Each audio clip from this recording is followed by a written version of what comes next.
Good everyone.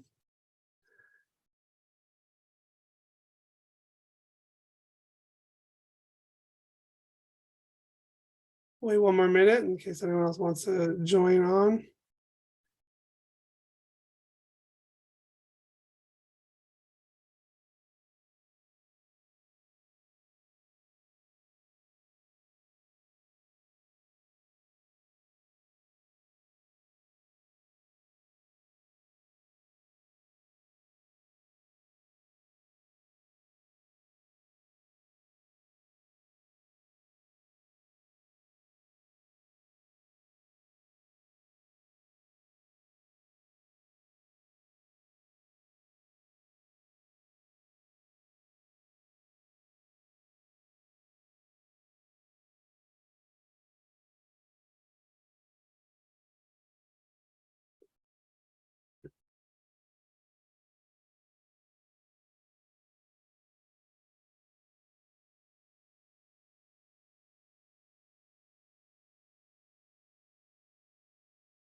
Okay, we're gonna start. Um, Welcome everyone. Our Shiner is not able to make it today, so I am filling in.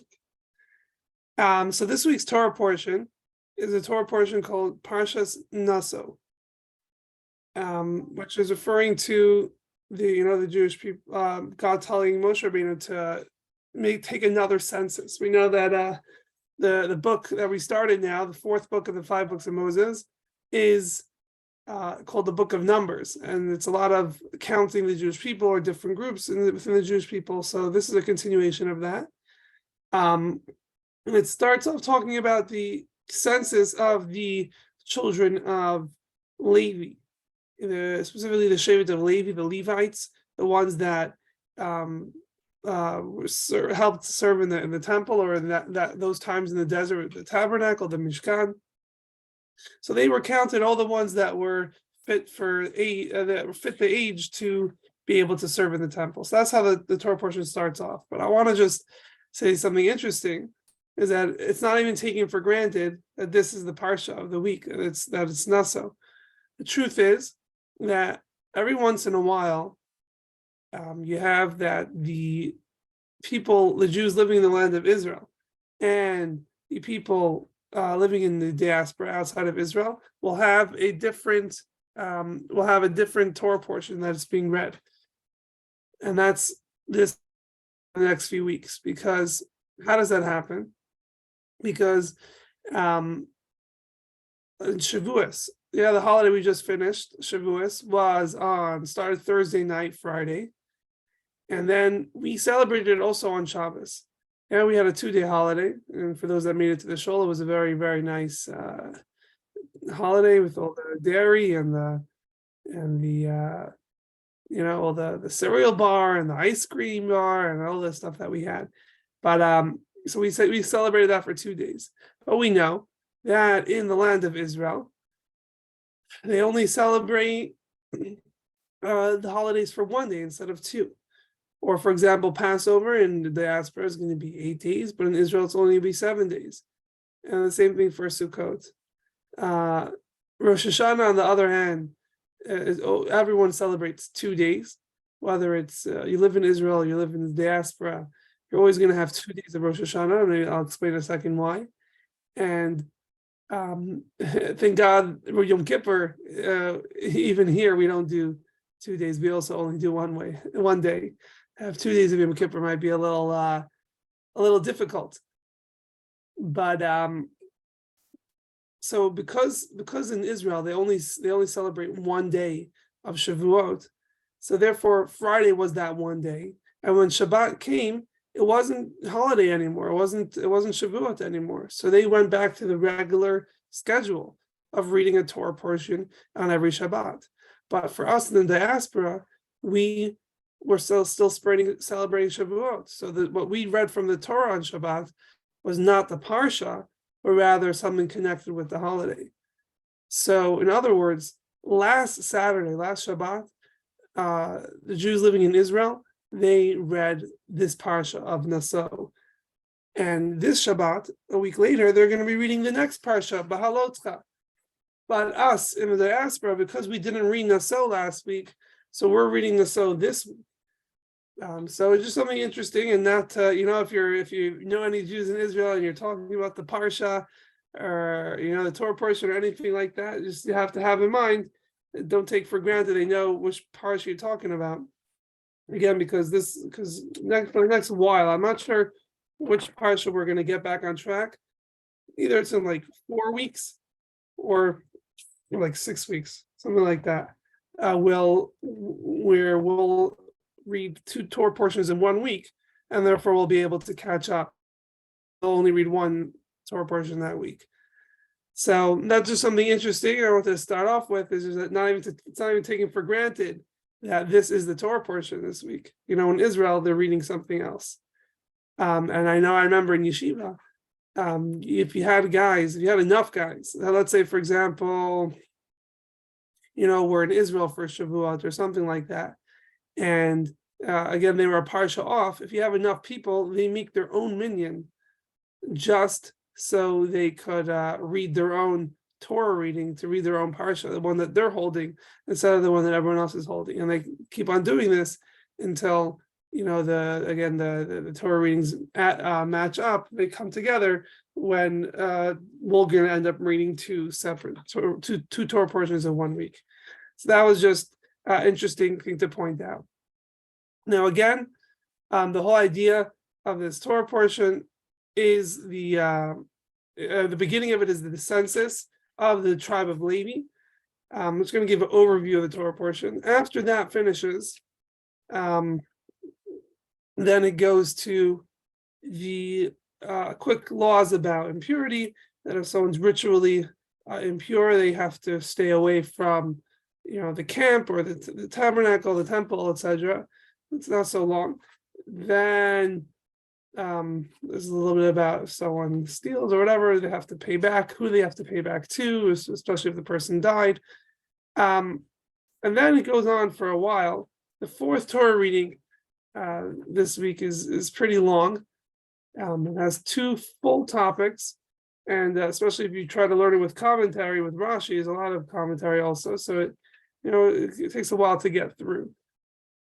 So what are the 2 topics in the 4th Torah portion this week? So for the 4th Aliyah, you would call it. The first one is known as the laws of Sota.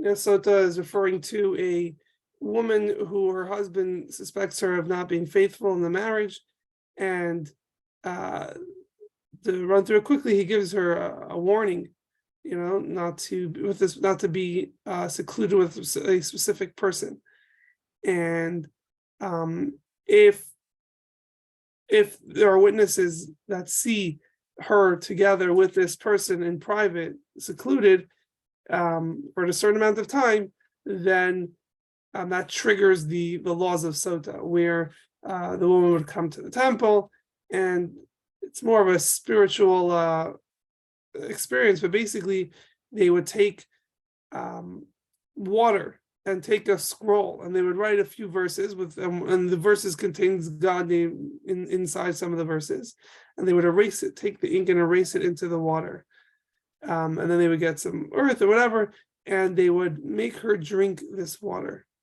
and this water would be a test to see if she actually she actually was unfaithful or not. Now, I just want to clarify, she did have a choice to admit the guilt or to say, I don't want to drink, and then she would forfeit all the money. The husband would have to divorce her, and she would forfeit the money from the ketubah that she would be owed for being divorced, because she was the one that caused the marriage to end in this way. But if she wanted to prove her innocence, then she had this option to drink this Sota waters, where God's name was erased into it, and she would, and it says if she was actually lying, then she would die a painful death from this. Now, just want to clarify, there's a sacrifice accompanied with this. I want to clarify that this doesn't, we don't have this today for many reasons. First of all, there's the technical reasons that there's no temple, there's no sacrifices, etc. There's no high court. We don't have the Sanhedrin now. But one other perspective is that this whole idea of this whole idea of the water's testing is obviously not something that is natural. It was, when it worked, it was a God kind of intervening, making a miraculous occurrence to say, oh, if you someone drink the water, then I'm going to show if they were lying or not. But it's not something that it's in the natural order of things, and that's acknowledged. In other words, God said, I have a miraculous way of testing to make sure that that the Jewish people are being faithful in their marriages. But it's only a miraculous way, and it's only if the Jews are, so to speak, on a higher spiritual level, where this issue is a big enough issue that God should make a miracle to kind of prevent it. Obviously, the whole idea of this is it's a whole spectacle in the temple, and therefore to discourage people from getting themselves in the situation to begin with. That's the whole idea of it. And God says it's only, this is only going to work if we're on a higher spiritual level, that therefore this would be, I guess, effective. But if not, then the whole thing is over. And that's a more, I guess, not such a technical reason why it doesn't exist, but also another type of reason. So that's those laws are the beginning of the fourth Aliyah. Second half of the fourth Aliyah talks about the laws of a Nazir. What's a Nazir? A Nazir is a person that makes a vow to kind of separate himself from at least certain things in this world. And the few examples are, first of all, he has to let his hair grow out for at least 30 days, depends how long he took this vow for. One of the other big things is not drinking wine or eating grapes or anything like that, staying away from wine. And the third one is also not becoming ritually impure from a dead body. That's the third thing that he has to stay away from. The main one that usually is zeroed in on is the wine one, that usually will say, oh, it's someone that had an issue with drinking, drinking too much wine. So they would make a vow to stay away from the wine, to have to stay away from the wine. So maybe this is, the Torah trying to get in the AA business. But that's the main one that people focus on. Is that reason? It's to stay away from the wine. But the idea is that the person's kind of taking a detox, a little step back, a little detox time period where they're staying away from certain things, not being involved. I guess similar to a lot of people today, be like, they'll put up on their Facebook or on their WhatsApp or whatever that, I'm taking a break from social media or from my phone in general, and I am not going to be available or on these platforms or methods of communication for the next week or 2 weeks or whatever, a few days, whatever it is, just like a little detox. So it's in that same vein where someone's taking upon themselves to separate themselves from the everyday things, and then just that I guess could draw him into lower levels or etc., whatever the exact idea would be. So after this time period where the Torah relates, after the time period where the person would grow out their hair again, not drink any wine, and not get in touch with the dead body at all. So then when they were finished, if they finished the time, then there was some sacrifices he would bring, and have to cut his hair, and at the end shave all the hair off his body, and then put it and have to burn some of it. So that is the second half of the fourth Aliyah. Then there's a kind of snuck in there at the end of the fourth Aliyah is something very powerful, something we had just over Shavuot, on the 2 days of Shavuot, something called the Birkat Kohanim, the priestly blessings. And where the Kohanim in the synagogue will get up, they'll take off their shoes, because of, just similar to Moses by the burning bush, had to take off his shoes, take off their shoes, and they'll get up in front of the congregation and hold their hands out, with their talis, and go through the 3 verses of Yivarechecha, Yair, and Nisa, where they bless the Jewish people. So that's in the fourth Aliyah. Then after that comes for the 5th, 6th, and 7th Aliyah is all about the sacrifices or the gifts that the Nesi'im mean the leaders of the tribes, or the princes of the tribes, they donated to the tabernacle, the Mishkan, this project, this big project that was going on after the Jews were forgiven, finally fully on Yom Kippur. God said, "Oh, I'm going to make a tabernacle, and I'll show you that I'm going to still be amongst the Jewish people, even though they sinned." So right when when the project was finally finished, and Moses finished putting it up for 7 days and doing all the inauguration processes, so now it was time for it to actually, have the regular service, and the leaders, the princes of the 12 tribes, each tribe had their leader that came forward and donated specific things for the temple, and they also brought sacrifices to kind of inaugurate the altar, to be like the first ones that are bringing sacrifices to be sacrificed in this new temporary temple, this movable temple that they had in the desert, the tabernacle, the Mishkan. So that goes on and on and on for the rest of the parsha, which, by the way, I should have mentioned this in the beginning. Nasso is actually the longest Torah portion of any of the Torah portions in the Torah. We have, let's say 52, 53 Torah portions. Nasso is the longest. So this week is going to be the longest Torah reading in the shul. I don't know if it'll feel so long, because what makes it so long mainly is these last 3 aliyahs, where it just goes on and on, repeating. Basically, again, there are 12 tribes. Each leader brought the same thing. So it just goes, but it spells out in all 12 exactly what they brought, even though it was the exact same thing. So, you'll have 5, 6, 7, 8 verses for each one of the 12 tribes, even though it says the same thing. It doesn't say, and on the second day, the leader of Yehuda, let's say, brought the same thing as yesterday. It doesn't say that. It says, it goes through, it spells it out all through, what their gifts was, what their sacrifice was. So, that's what takes up a big chunk of the Torah portion and makes it the longest. But because it's a lot of repeating, a lot of the same words, maybe in synagogue, it won't feel like it's so long, because it's kind of saying the same thing. And maybe, I don't know if Rabbi Label will run through a little quicker because of that. But I could see that happening, where, it's the same thing again and again and again. So he might speed it up a little bit. So it might not feel like the longest, but it is the longest Torah portion in the 5 books that we read during the year. One quick thing that people always come to the question is, why does the Torah feel the need to spell out all 12?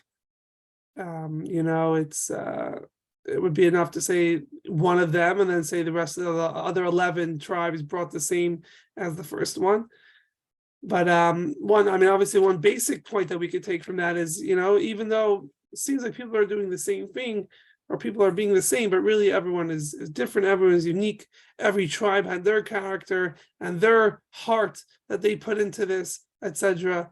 And that can't be ignored. And that's not something to just say, press the 2 lines, the same as above, and move on, but rather to actually acknowledge each individual tribe.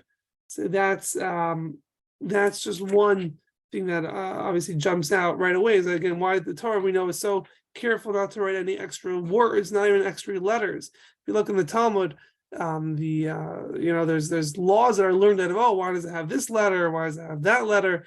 Nothing could be extra. So the Torah, for the Torah to go out of its way and spell this all out, it's something that's striking. But the lesson from that, one of the lessons from that, is the idea of acknowledging the individuality and the differences between people, acknowledging that and appreciating that and celebrating that, but obviously knowing at the same time that we're all part of the same one whole. We're all part of this great mission that the Jewish people have. So we're unique and we all bring something different to the table, but on the other hand, we are all focused in the same direction, so to speak. And that's one lesson that jumps out. Okay, so that's just I guess a brief or not so brief overview of this week's Torah portion. And let's just point out some things that we can learn some lessons from this week's Torah portion. So the first thing I want to discuss is the first part of the Torah portion, where we discuss the census of the tribe of Levi.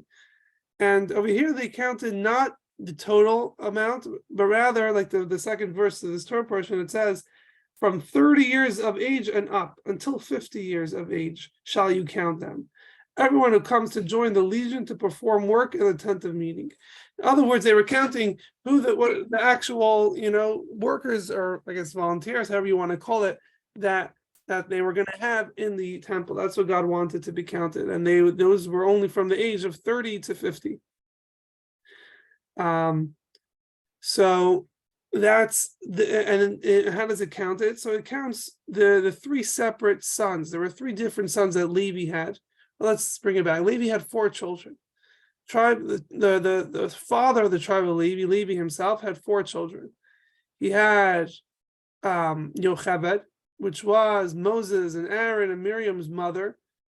So that was one of his children.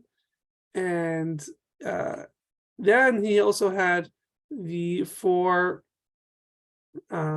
He had three other sons. They were called Kahas, Gershon, and Merari. Those are the 3 sons of Levi. And it's important to know that there were 3 separate sons, because even within the tribe of Levi, we know Levi is kind of separated from the rest of the Jewish people, but even within that tribe itself, there were different jobs given to the different sons of Levi. So, and you kind of see this here in this week's Torah portion, where the sons of Kahas, they were in charge of, when it comes to transporting the Mishkan, the tabernacle, this temporary temple, this movable, transportable temple that they had in the desert with them. So each one of the sons or their children had different jobs when it came to moving this tabernacle. So Kahas's job was it was kind of like, in a certain sense, the most elevated job, the most prestigious, most important, was to carry the actual ark itself, the Aron, and all the other vessels or things that they had in the temple that they used for the service. For example, the menorah was carried and transported by the sons of Kahas. The table where they had the showbread, the incense altar, the altar that they had outside, the kiar, which was the basin of water where they would wash their hands before they did their service. The Kohanim would wash their hands before they did their service. This is all the job of Kahas to transport. So they were dealing with the most holy, special things. That was their job. And therefore, because these were the holier things, they actually did not use any wagons or anything like that to carry. Everything they did was on their shoulders. That's what the Torah says when the Nisim, the leaders, the tribe leaders, came to donate. One of the things they donated was wagons and bulls to pull the wagons, and they gave it to the Levites to transport the tabernacle. But the sons of Kahas didn't get any wagons or any of the oxen, because they were carrying the holiest things, and therefore it went on their shoulders. They did not put it down on wagons to transport. So that is the sons of Kahas. Then comes the son of the children of Gershon, and their job was to carry the curtains, because it was a temporary structure. So there were beams that were holding up curtains. They would wrap the curtains around the beams, put curtains on top of the beams to be the roof. There's a lot of curtains involved in the tabernacle. So that was Gershon's job, to take the curtains and all the pegs and the ropes that would kind of hold the curtains down. So that was, or like even the doorways, there were no doors, there were just curtains placed in the doorways. So these were all things that the children of Gershon would carry. And because of that, they got 2 of the wagons. There were 6 total. 12 tribes, they donated 12 oxen and 6 wagons. So they got 2 of the wagons. And then Merari, the children of Merari, the 3rd son of Levi, they got, their job was to carry the heaviest things, which was the beams and all the things, the sockets, like the metal kind of, what would you call it, foundation, to hold up the beams. So they were made out of copper or other materials. So those were the heaviest things. That was their job to carry, and therefore they got the most wagons. They got 4 wagons and 8 oxen to pull those wagons, and that was their job. So those were the 3 sons. Now, this is just, technical things that they did. But we obviously want to learn something out of it, not only from a technical standpoint, but what psychological or spiritual things we can learn from this. So, let's look at their names and see if that could teach us a little bit about something we could take out of this. So, let's start with the first son, Kahas. The meaning for the word Kahas is harmony. The meaning of the word Gershon, which was the second son, is expulsion, expelling. And then the third son, his name was Merari, which means literally bitterness and frustration. Like we talk about the maror that we eat on Passover night, which is the bitterness, the frustration that we went through in the land of Egypt during the slavery. So let's see if we can kind of take from these names and learn something from each one. So Kahas again is harmony. This again ones that had let's just call it the highest, but the most elevated service that the other tribes the other sons didn't get involved with, which was the ark, all the holy utensils that were used, the vessels that were used in the tabernacle. That was their job. So in other words, this kind of represents someone that has harmony. Everything, is kind of clicking, so to speak. Everything works together, not complicated, all focused on the right thing and doing the right thing, etc. Everything's kind of in sync, So, and that's the most, you would say at least is the most natural place for for God's presence to kind of settle there, in the ark, etc. Then you have Gershon, the second son, which is, we said Gershon means expulsion. So, and again, their job was to carry the curtains and things like that, which kind of shows on someone who needs to expulsion, has certain parts to himself which he needs to expel. He needs to fight certain urges, impulses, sensations, which kind of get in his way or get in his head, and he has to expel them. So he's not, things are complicated for him. It's not harmonious, so to speak. And like again, they were carrying the curtains. Their whole job is to keep certain things out from themselves, certain thoughts or certain instincts, etc. They have to keep on shielding themselves from certain outside influences, etc., that are making it complicated and hard for them to be harmonious, to be single focused, etc. So that would be Gershon. Again, idea of expelling, idea of having, and they carried the curtains, where they were that idea of curtains is to shield things out from the inside, and that would be Gershon. Again, constantly fighting, outside influences. or things are coming to make it complicated for him. Then you have the third son, Merari, which we said Merari means frustration. And they're in a certain sense the lower. Yeah, again, they were carrying the beams and the heavier things. They were in a certain sense, they were like the schleppers. They were the schleppers of the Levites when it came to transporting the tabernacle. But they, so on the one hand, they're not elevated, but on the other hand, and there's a certain element of frustration. They're not able to. Again, they weren't able to expel. They didn't have the curtain, so to speak. They didn't have that protection, so they were actually, so to speak, being affected by the outside influences and weren't perfect, so to speak. So even though they had these evil impulses and maybe were acting upon it, but they had frustration, meaning they were frustrated that they were in this lowly condition, this lowly state. Where it's one thing if someone's doing the wrong thing, but if someone is apathetic and not caring or not even acknowledging that it's the wrong thing, that's a lot worse. Or like other sayings about like knowing the problem is like 50% of the solution, or things like that, where a person realizes that they're not in the situation they want to be in, they're frustrated and they yearn to have change. That in itself is a big step in the change that will eventually happen, God willing.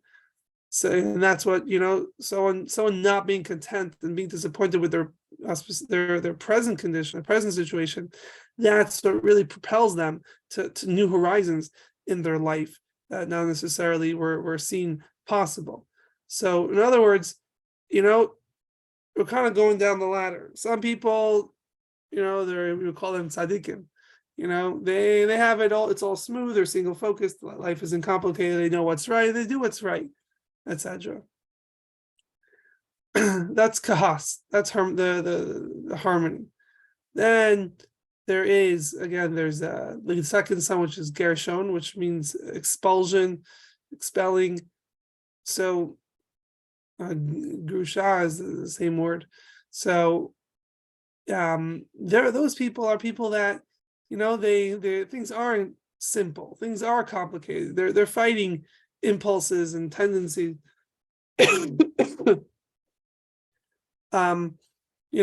aren't good. They're fighting them and they're constantly expelling them. And they're with the curtain, so to speak, they're shielding themselves constantly. But they are successful, at least for the most part. But it's not easy. It's complicated. So they're complicated people. They're not single focused, so to speak. That would be the second one. Then the third one, the lowest level, is people that are actually, not even shielded, so to speak. They're actually the evil impulses and are penetrating through and actually making the person actually act upon these things. And obviously it's not good.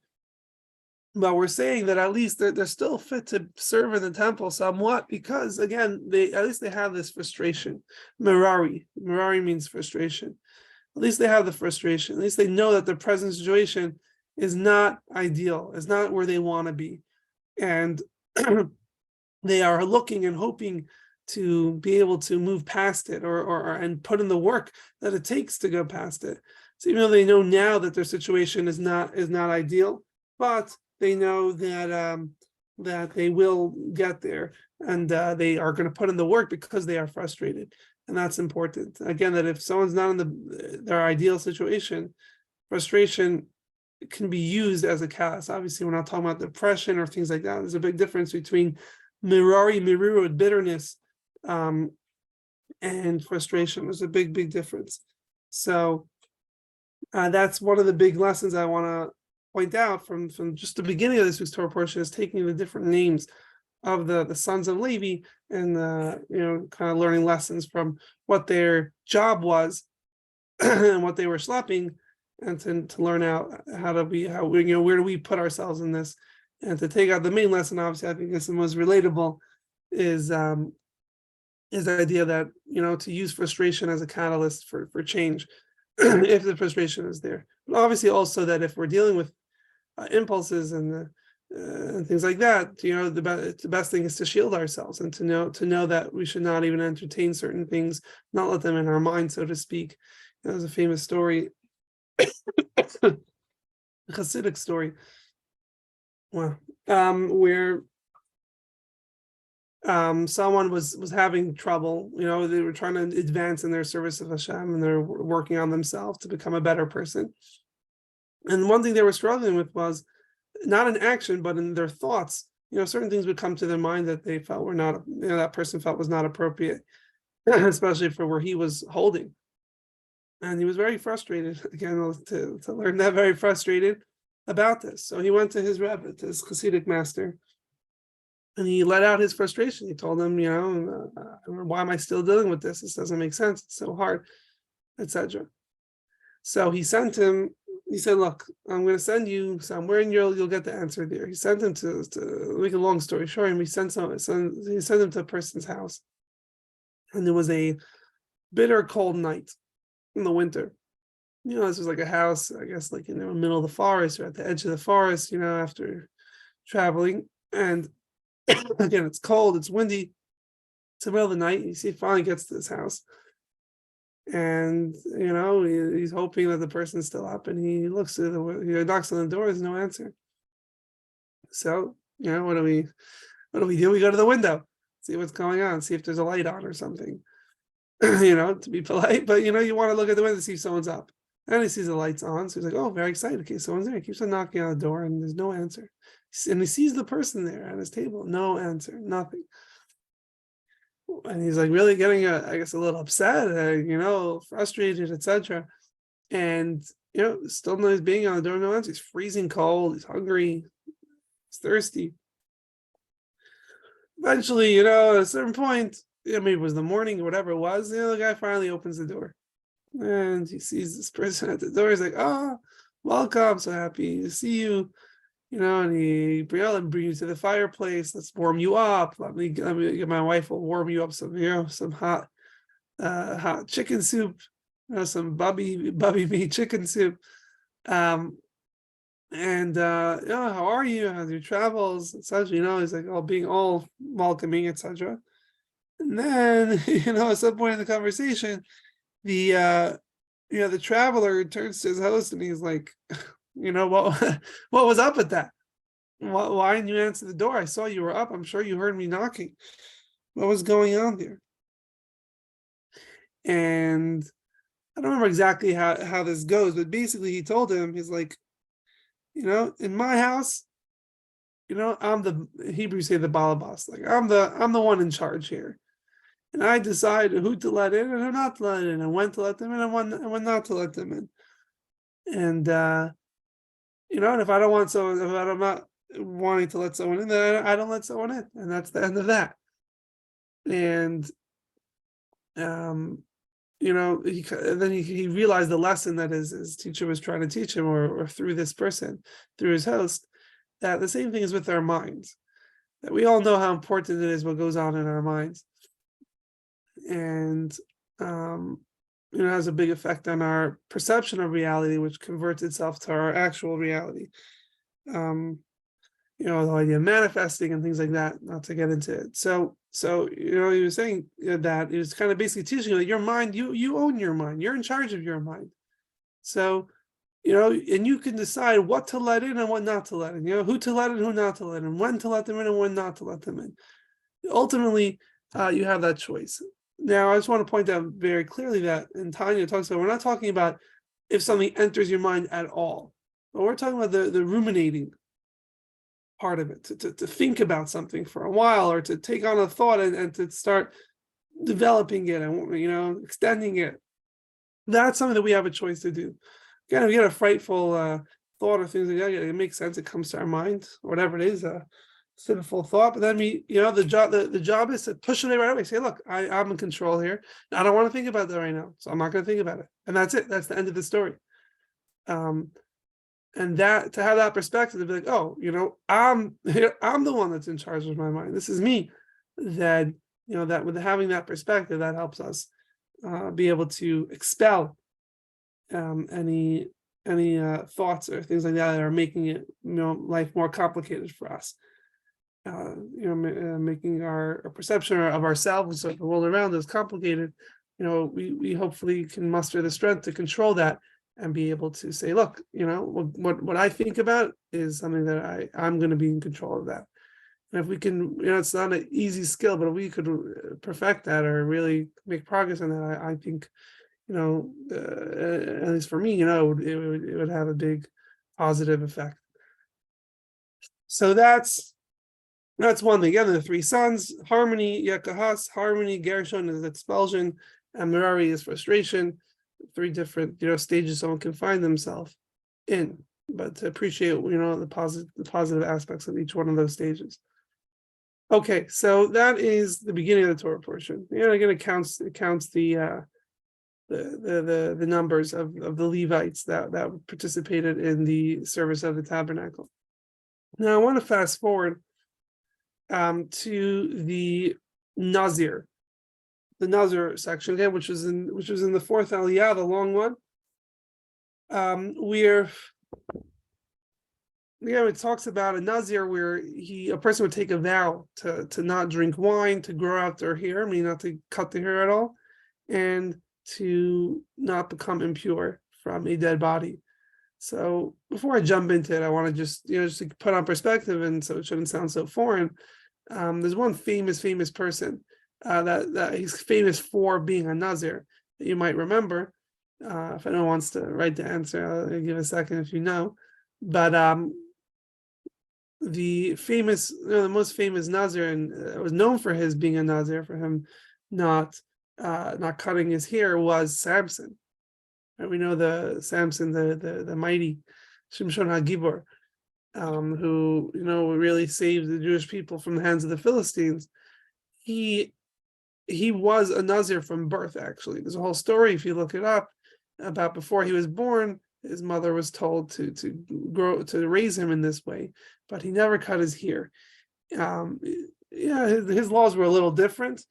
He was able to become impure with a dead body. That's why he was a warrior and he had to go to war many times. I'm sure he came in contact with a dead body, but not to get into the halachic parts of it. But basically, his whole story was that he grew out his hair, and one of his wives, Delilah, wanted to bring him down and find out what exactly is a secret to his strength. And we know that at first he kept on, giving her random answers, and then he finally gave her the right answer, that it's his hair. And then she cut his hair when he was sleeping, and that led to the downfall of Samson. So that's just to put in perspective that you have heard of this Nazir before, a Nazirite. So the main thing that people remember is that he grew out his hair. But again, the main thing that triggered a typical person to become a Nazir would probably be the fact that the drinking wine, or the not to drink wine. That would be the main motivation to Nazir. And that, by the way, is the connection that the rabbis point out between the Sota, the Sota woman that we spoke about in the fourth Aliyah, that comes right before, that precedes the laws of Nazir. They say why they put together, why does the Torah put them right near each other, is because a lot of the times the reason why promiscuous behavior happens is because of wine, or wine is involved somewhere. So it's almost like saying, someone came along and saw what happened with the Sota story and says, oh, if that's what wine does, I want to stop drinking wine for at least for a certain amount of time. Or it could be someone that knows that they have an issue with wine, and therefore they felt the need to take on this vow. So so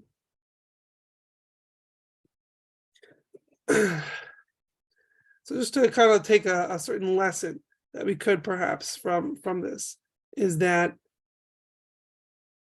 there's I'll digress for a second and we'll bring it back, but let's talk about the idea of a narcissist, right? Narcissism, was kind of, I don't use the word invented, but it was the term was coined in the 19th century by a person named Henry Havelock Ellis. He's a British physician and scientist in the 19th century, and then it was explained at length by Dr. Sigmund Freud in his book on narcissism, which he published in 1914. And then there was another Jewish psychologist by the name of Heinz Kohut, who coined the phrase NSD, narcissistic personality disorder, in 1968. Basically describing as someone who needs endless admiration and adulation, always needs to feel superior over others, feels that all his expectations must be met. So this is a narcissism. I'm sure we all know and have heard of this concept, and unfortunately experienced someone that is like that. There are two categories that people kind of split it into. There are overt and covert narcissists. Overt are the ones that it's very clear that they are just, they're selfish, etc. But then you have covert narcissists, which are kind of like hidden. The people that might actually like them, but unfortunately and it could be subconscious, but they're kind of, sometimes they're selfish or very calculating, controlling. It can get angry, vindictive.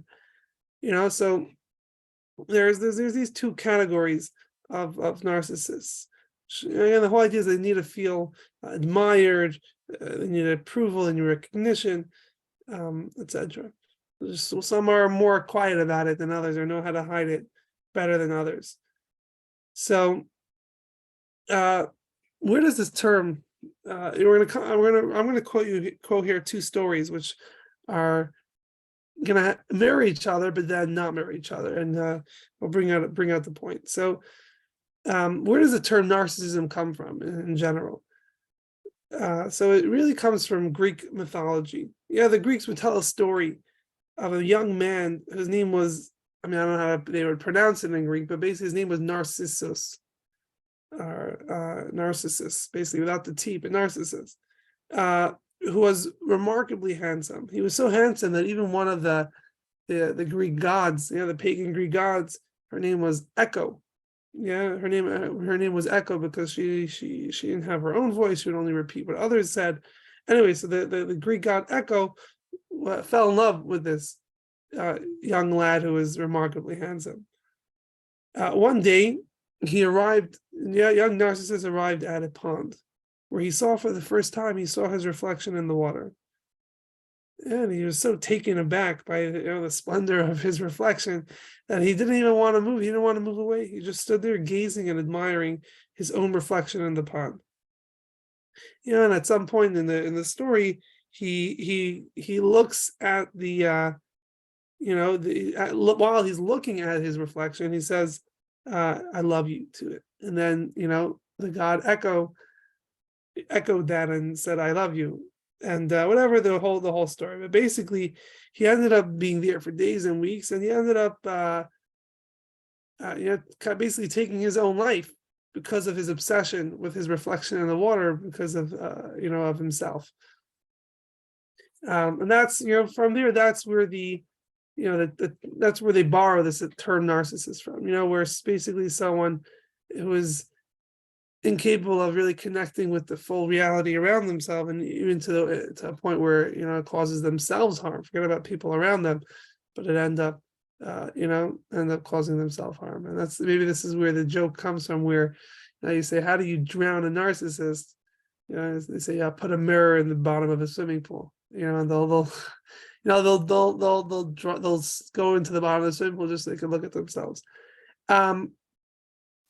So there's another story, very similar, which occurred 120 years before the destruction of the Second Temple. This story is basically a story involved with a famous rabbi named Shimon HaTzadik. He was the high priest, who's actually known for being the high priest during the conquering, when Alexander the Great was conquering his conquest of the world, of Alexander the Great. Not to get into all the details, but basically Alexander the Great was kind of directed towards Jerusalem to take over the land of Israel and take away the control the Jews had over the land of Israel. And he was marching towards Jerusalem. The Jews were frightened. And what happened was, long story short, is that the high priest, named again Shimon HaTzadik, Shimon the Righteous, he went out of the temple wearing the full, high priest garments, the 8 garments with the blue robe and the chest plate with all the precious stones on it, etc. All the garments, and he went out and he was walking towards Alexander the Great. And Alexander was coming to conquer Jerusalem. And then when he saw the high priest, he saw Shimon HaTzadik, Shimon the righteous, then the story goes that he got off his horse and he bowed down towards Shimon. And the people around him asked him, like, what's going on here? Why you came with plans of war and all of a sudden you're bowing down to him? And what's going on here exactly?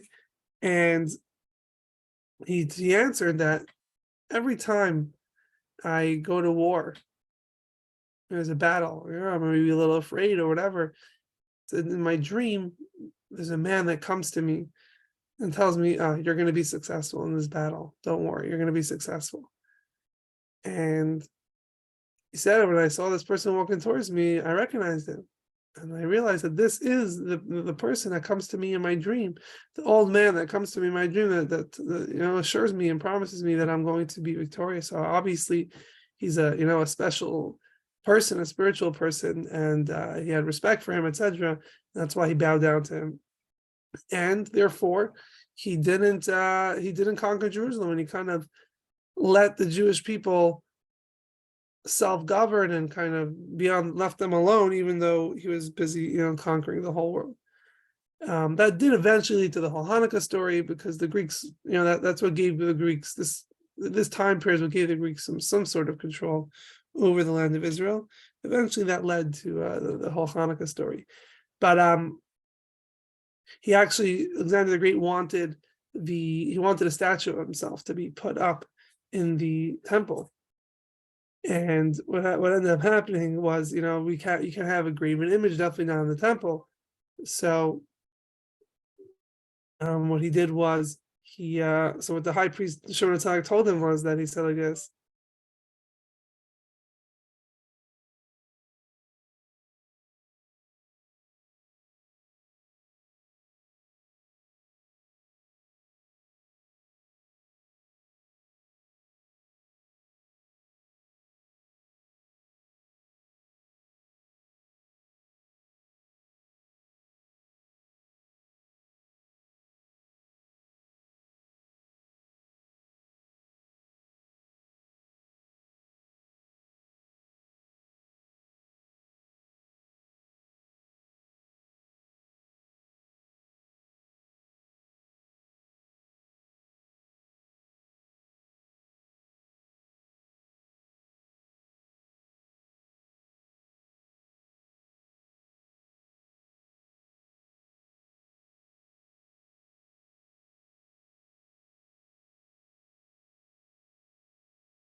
The statue himself inside of the temple, and what happened? What he kind of got him away, distracted him from the idea was, he said that we're going to make all the Jewish boys born in the next year, they should be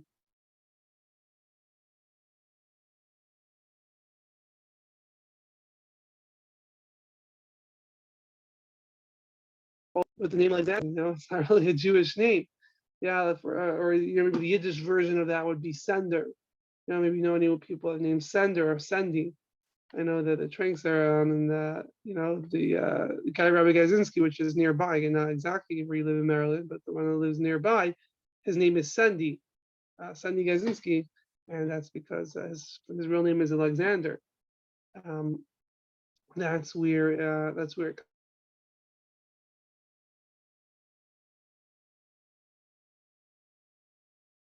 from. There's a story where a young shepherd comes comes to him.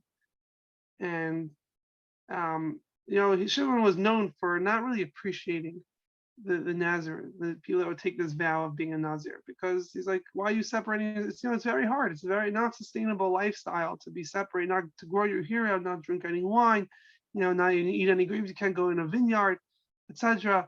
And not to come in contact with the dead body at all. It's not simple. So he wasn't a big fan of it. And so one of the things he did, he never ate from a sacrifice from a Nazir. But this young man comes to Shimon the high priest, Shimon the righteous, and he basically, tells him that he tells him his story. He said, I came from to the temple, and why? Because he said, I'm a Nazir. I'm someone that I grew up my hair, etc. And I didn't drink wine. And now I'm coming to the temple now to cut my hair, to shave my hair, and all the whole process of the ending of the Nazir. And he said, what caused me to become a Nazir? That's what he asked him. So he said, I was a shepherd in my city, and I went to once draw water from the wellspring, and then I started seeing my reflection in the water. He said, I realized how gorgeous and attractive I am. How good my hair looked, etc. And that kind of caused me to realize, oh, you know what, I could probably do this and that and this and that, not so I could probably engage in sinful behavior and get away with it.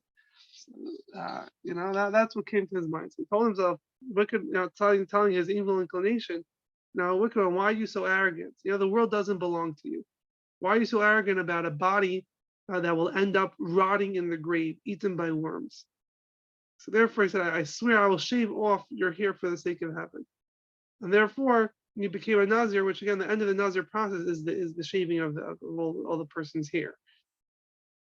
So here you see kind of the contrast. One story of someone seeing their reflection and becoming obsessed with it, or you have another story where you see someone seeing their reflection, again, a beautiful reflection, but realizing that it's not really theirs. They're put into this world by God. They're given all their gifts from God for good reasons, for good purposes, and to make sure it's used for that and not to get caught up in other things. So kind of the basic lesson that we're taking from this is that, kind of the opposite of narcissism, or the solution to narcissism. Because we all kind of, in a certain sense, have narcissistic tendencies, the need for admiration, for validation, etc. And what causes someone to be narcissistic is the underlying thing is that they feel a lack of self-worth, a lack of a place in this world, etc. And therefore they need constant validation, and if they don't exist, then it's hard for them to let anyone else exist, so to speak. And therefore the teaching that this really teaches us is that, like this young lad, when he saw how beautiful he was, he said, oh, I'm not going to use this for bad things. You don't belong to yourself, you belong to God. Your body belongs to Hashem, so to speak, and it's here to do good things in this world. And to have that perspective, you realize that, oh, I have the ultimate self-worth. Not I'm lacking self-worth. I have the ultimate self-worth. God, gave me a soul. I woke up this morning. I was born. It means the world, couldn't last without me, so to speak. I'm here to contribute something to the world. So instead of lacking self-worth and therefore needing to constantly feed, and feel validated and feed their self-worth, a person can realize, oh, I'm put into this world by Hashem, so that gives me the infinite value. God sees value in me.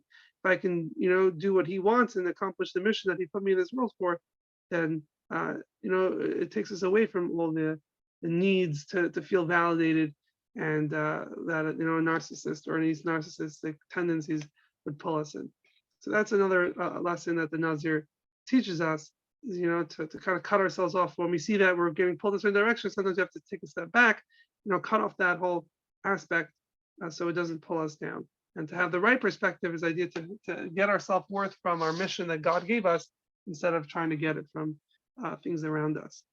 So with that, we'll finish. Wishing everyone a great rest of